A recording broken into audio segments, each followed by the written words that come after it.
I have absolutely no problem with immigration. I think it's great that people can move to better countries from worse countries.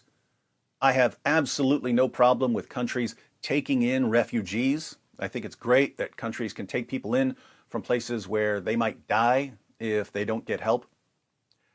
I do have a problem with being extremely stupid about immigration and refugees, and a lot of Western governments are extremely stupid when it comes to immigration and refugees. The stupidest thing that Western governments do here is that they completely ignore the extraordinarily dangerous, violent, misogynistic ideas of some of the people they bring in. And once they bring in people with extraordinarily dangerous, violent, misogynistic ideas, they do nothing whatsoever to challenge those ideas. Instead, Western nations regard it as evil and immoral to challenge the extraordinarily dangerous, violent, misogynistic ideas. Challenging other people's ideas would be a form of cultural imperialism. It would conflict with the multicultural utopia we're trying to build. Who are we to say that our values are better than theirs? Who are we to judge their moral and religious beliefs? Never forget, when the people who make the rules get stupid, other people die. The people who make the rules don't die, other people die. The Associated Press reports German prosecutors said Tuesday they have charged two Afghan brothers with murder over the July killing of their sister, whom they allegedly wanted to punish for her Western way of life.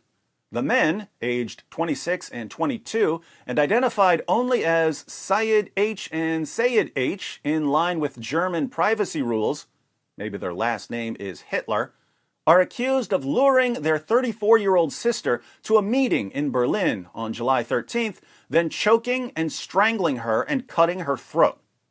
They choked her, strangled her, and cut her throat in the name of Allah.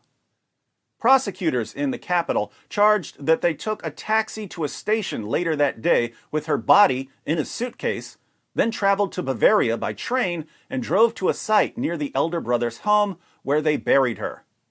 So they choked her, strangled her, cut her throat, stuffed her body into a suitcase, took a train ride, and buried her in the name of Allah near the elder brother's comfortable home in Germany. The indictment states that the men wanted to punish their sister for her Western-oriented way of life, which did not correspond to their archaic ideas of honor and morals and their image of women, prosecutors said in a statement. Wow, newsflash. German prosecutors just called Islamic values archaic. No takebacks now. In particular, prosecutors added, they weren't prepared to accept that she had divorced her husband, to whom she was married when she was 16, after violent incidents and had a new relationship. The two brothers have been in custody since August 3rd. So, she had an arranged marriage when she was 16, making her a senior citizen by Muhammad's standards. Her husband was violently abusive, as Surah 4, verse 34 of the Quran allows. The family moved to Germany. She realized in Germany that she didn't have to put up with the sort of violent abuse the Quran promotes, so she divorced her husband and started dating someone who wasn't violently abusive.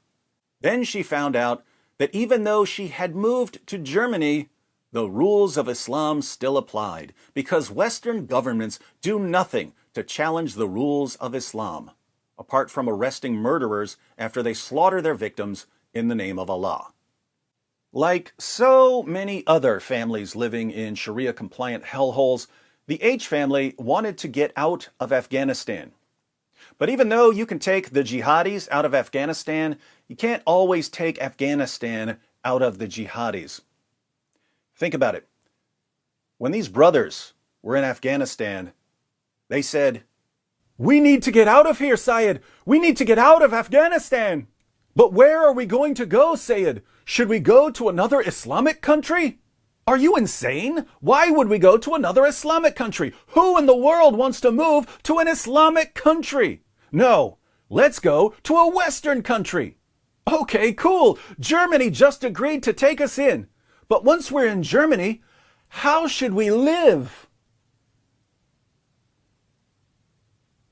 I know. We'll live like we're still in Afghanistan. They brought the values of their fake prophet with them to Germany. Instead of challenging the values of the most obvious false prophet in history, German politicians and journalists praised and honored and glorified the most obvious false prophet in history. And people keep dying because of it.